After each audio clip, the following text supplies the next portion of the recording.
Bonjour à tous et à toutes, chers adhérents de BHC.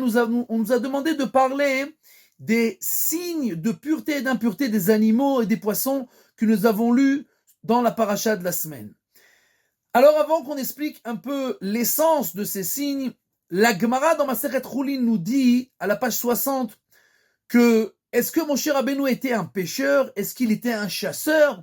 Et la Gemara nous dit que cette question, qu'est-ce qu'elle veut dire? Elle veut dire, Moshe Rabbeinu nous donne des signes.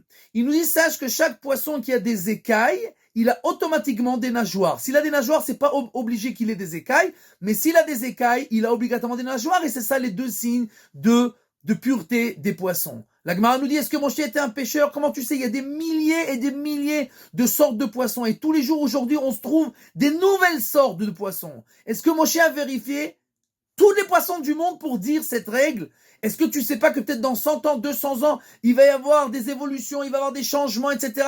Il va y avoir des croisements. Est-ce que peut-être il va y avoir une nouvelle sorte de poisson qui va y avoir des écailles sans nageoires? Comment tu peux donner ce signe distinctif en disant c'est la règle pour tous les poissons? La Gemara nous dit, de là la preuve que la Torah est divine. Moshe n'était certainement pas un pêcheur et il ne pouvait pas savoir. De la même manière pour les animaux, il y a le cochon. La Gemara nous dit que il est le seul animal impur qui a un seul signe distinctif d'impureté, qu'il ne rumine pas, mais qu'il a les sabots fendus. Le chameau et le lapin, ce sont les deux animaux qui ruminent, mais qui n'ont pas le sabot fendu.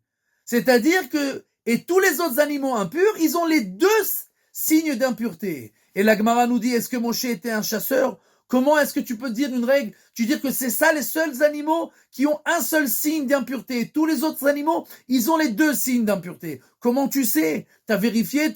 C'est pas possible. La Gemara nous dit de là la preuve que la Torah est divine, puisque Moshe n'était certainement ni pêcheur, ni chasseur, et même s'il l'était, il ne pouvait certainement pas savoir c'est quoi cette règle jusqu'à la fin des temps, dans toutes les sortes de poissons et d'animaux, et jusqu'à aujourd'hui, on n'a jamais trouvé un poisson qui sort de cette règle. S'il a des écailles, il a automatiquement des nageoires. S'il a des nageoires, il n'a pas automatiquement des écailles. Cette règle qui est écrite dans la Gemara il y a 2000 ans est vérifiée jusqu'à aujourd'hui dans les milliers et les millions de sortes de poissons. Et de la même manière, tous les animaux impurs, les seuls qui sont dans ces règles où il y a une seule signe d'impureté, c'est le cochon et le chameau et le lièvre, le lapin. Et tous les autres animaux, ils ont les deux signes d'impureté. Et la Gemara nous dit, sois tranquille. Tu peux être sûr et certain que seulement celui qui a dit et que le monde a été peut te donner cette règle sans avoir peur que jusqu'à la fin des temps, on trouve qu'il y a dedans une erreur.